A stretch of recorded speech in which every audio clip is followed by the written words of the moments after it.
My name is Sue Ulrich. I've been a basket maker for slightly more than 30 years, probably. And I started out taking lessons from Marcia Walligory, who lives in Lowville. I have also taken a few lessons from Flo Hope. She's written several books. She lives in Rome. And I've studied at the Stowe Basket Festival, which is in Stowe, Vermont, and they have basket teachers from all over the world. But primarily, I've just taught myself. Once you learn the basics, it's just a matter of practice, like a lot of other things. The primary medium that I use is reed. The outside of the vine is cane that makes cane chairs, and the inside is reed that makes baskets. The primary material that is historically used in this part of the country by the natives is black ash.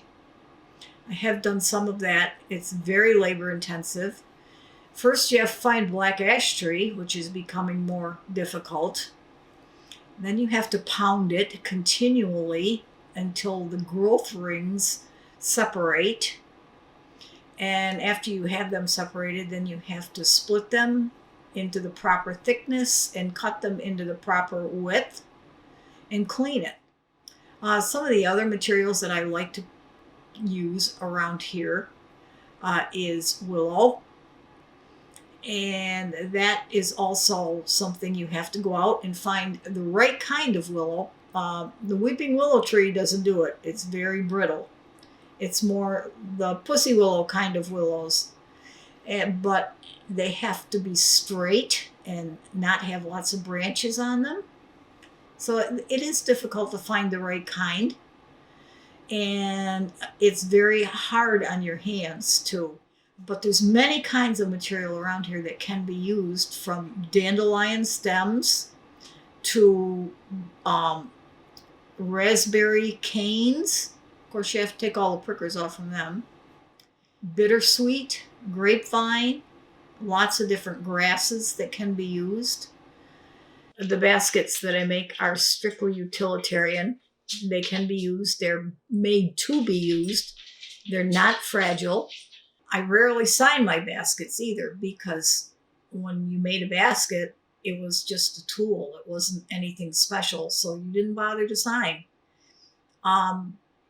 The newer art baskets, I just don't feel comfortable doing them, so I stick with the traditional baskets.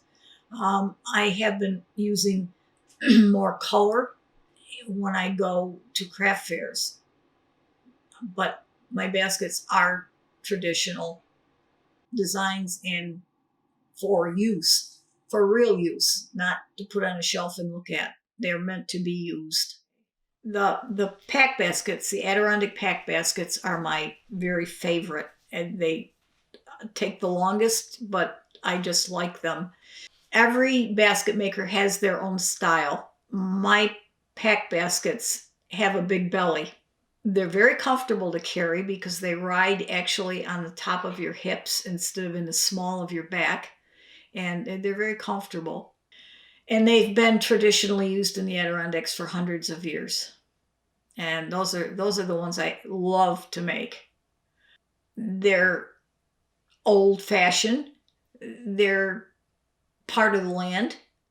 Well, I think now we all need to use baskets more, because they're from natural materials, not plastic, that don't degrade in the landfill. And I mean, we've just outlawed plastic bags again.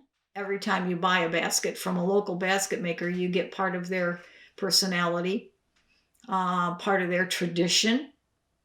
It's just the little things that the basket maker, every basket maker has their own style. Just like the handles on every potter's cups are different. It's just the way you use it, the way you use color, the way you pick out the reed, because you can buy patterns. I've got 2 big fat loose leaf notebooks full of patterns, But after a while, you don't bother to look at them. You just make it up as you go along. So they are your individual creations, and no two are ever the same.